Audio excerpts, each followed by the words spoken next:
दक्षिण भारत में हिंदू दो टाइगर है, वो हैदराबाद में राजा सिंह है, कर्नाटक में तुम हो। मैंने उनको बोला, ये बोलते हैं कई हरामखोर करप्ट को अपने बनाते, हमारा दोनों के हाथ में दक्षिण भारत दो, पूरे दक्षिण भारत भारतीय जनता पार्टी का कमल खिलाएंगे हम।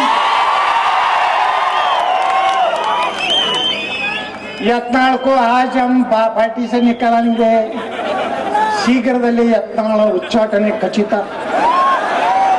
ಎಲ್ಲೈತಪ್ಪ ನಿಮ್ಮ ಉಚ್ಚಾಟನೆ? ನನ್ನ ಮಕ್ಕಳೇ ಬಿಜಾಪುರ ಕೊಟ್ಟು ಹೇಳ್ತಿದ್ರಲ್ಲ, ನನ್ನೇನು ಉಚ್ಚಾಟನೆ ಮಾಡ್ತಿರೋ ಮಕ್ಕಳೇ, ನೀವೇ ಎಲ್ಲ ಉಚ್ಚಾಟನೆ ಹಾಗೆ ಹೋಗ್ಲಾಕತ್ತೀವಿ ಬಂಧುಗಳೇ. ಇವತ್ತು ವಿಜಾಪುರ ಯಾಕೆ ಶಾಂತಿ ಐತಿ? ಯಾವ್ದ್ರ ಒಂದು ಹಿಂದೂ ಮುಸ್ಲಿಂ ಗದ್ದದಾವ.